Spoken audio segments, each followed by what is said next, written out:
নমস্কার বন্ধুরা, এই গরমে সব কি খবর, কেমন আছেন? আশা করি ভালো আছেন। তো কেমন আছেন বন্ধুরা? আমি দেবযানী রান্নাঘরে আপনাদের সকলকে স্বাগত জানাই। আজকে ভীষণই আমি একটি সুস্বাদু এবং হালকা অল্প তেলের রেসিপি নিয়ে চলে এসেছি। আশা করি আপনারা বুঝতে পেরেছেন আমি কি রেসিপি শেয়ার করতে চলেছি। আজকে আমি আপনাদের সঙ্গে শেয়ার করতে চলেছি ঝিঙে পোস্ত। তো বন্ধুরা, স্কিপ না করে পুরো ভিডিওটি দেখতে থাকুন এবং আমার সঙ্গে থাকুন। তার জন্য আমি 3টে ঝিঙে নিয়ে নিয়েছি এবং লম্বা লম্বা করে কেটে নিয়েছি।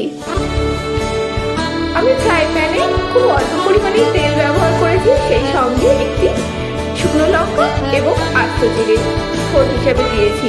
একটু নাড়াচাড়া করে দেবো। এবার ফোড়ন থেকে যখন খুব সুন্দর একটি গন্ধ ছাড়তে শুরু করবে তখন আমি ঝিঙেটাকে অ্যাড করে দেব এবং দিয়ে মিনিট খানেকের জন্য একটু রান্না করে নেব।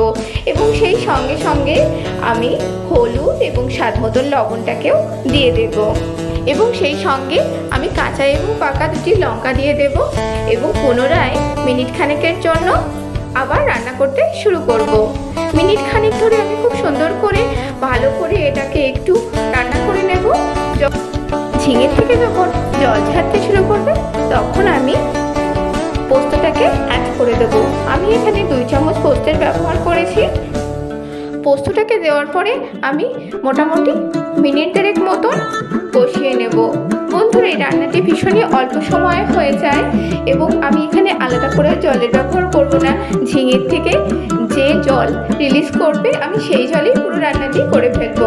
তো খুব সুন্দর করে একটু কষিয়ে নেওয়ার পর আমি ঢেকে মিনিট 3 মতো রান্না করে নেব। মিনিট 3 ধরে ঢেকে রান্না করার পর আমার পুরোপুরি রান্নাটি কমপ্লিট হয়ে যাবে। তো বন্ধুরা, আমি এবার আর একটু মোটামুটি 30 সেকেন্ড মতো একটু রান্না করে নেব। তো ভীষণ সহজ রেসিপি, আশা করি আপনাদের দেখে ভালো লেগেছে। তাহলে দেরি কেন, খুব শিগগিরই রেসিপিটি বানিয়ে ফেলুন। আর এই গরমে ভীষণ হালকা হালকা খাবার খান এবং সুস্থ থাকুন। আমার সকল নতুন বন্ধুদের কাছে অনুরোধ জানাবো যে আপনারা অবশ্য করে আমার চ্যানেলটিকে সাবস্ক্রাইব করুন, সেই সঙ্গে পাশে থাকা বেল আইকনটিকে প্রেস করুন। আমার সকল প্রিয় বন্ধুদের কাছে আমি একটাই অনুরোধ জানাবো, আপনারা অবশ্য করে লাইক করুন, শেয়ার করুন এবং কমেন্টস করুন।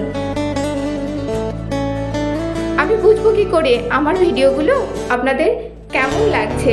তো বন্ধুরা, অবশ্য করে কিন্তু জানাবেন আপনাদের মূল্যবান মতামত। সেই সঙ্গে পিকচার কোয়ালিটি সম্পর্কেও একটু জানাবেন, তাহলে আমার একটু সুবিধা হবে। আমি প্রতি পর্বে চেষ্টা করব আপনাদের সঙ্গে এরকম সুন্দর নতুন রেসিপি শেয়ার করবার এবং সেই সঙ্গে যাতে গরমের দিনে খুব হালকা রেসিপি আমি করতে পারি, আমি সেটাও আপনাদের সঙ্গে শেয়ার করার চেষ্টা করব। তো আপনারা খুব ভালো থাকবেন, সুস্থ থাকবেন এবং প্রচুর পরিমাণে জল খাবেন এবং প্রতিটা পর্বে আমার সঙ্গে একই রকমভাবে থাকবেন। তাহলে বন্ধুরা, আজ আসি, টাটা।